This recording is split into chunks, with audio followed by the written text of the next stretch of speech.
Let's examine exactly what the Syrian government's strategy is as this key date approaches. I'm joined by Bassam Abu Abdullah, a professor of international law at Damascus University and the director of the Damascus Center for Strategic Studies, and also close to the government, current government in Syria. Thanks for being with us. Do you think there's going to be a strike against Syria by the United States?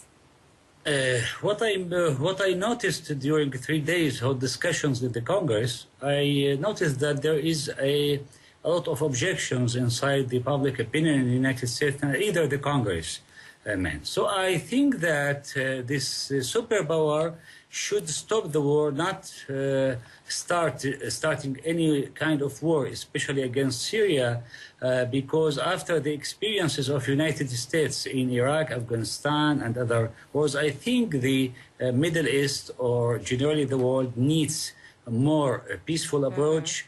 Because of the economic and I think financial affairs. Now many of the economic in the world in a very difficult situation, especially in the United States, when the United States debt about 70 I think trillion dollars. And I think the American citizens, they are not supporting this kind of strike. I don't know. I cannot expect what Americans they are thinking, but I think catastrophe will be in the Middle East if America will attack Syria. But Mr. Abu Abdullah, you're in conversations, in contact with members of the government.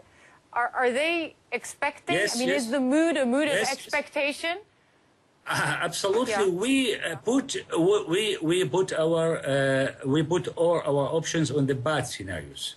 We expect that maybe America, because America, I'm sorry to tell you the truth, that United States didn't respect international law and United Nations, but I think that President Obama should show that either we will be through United Nations Security Council to decide and waiting for the prop in United Nations and the committee, but or either we will be in the law of jungle. Otherwise, America has no right to attack any country, especially a sovereign country like Syria. Syria is a small country. We are not attacking the United States. We didn't attack United States, but we are sovereign state. We are defending ourselves.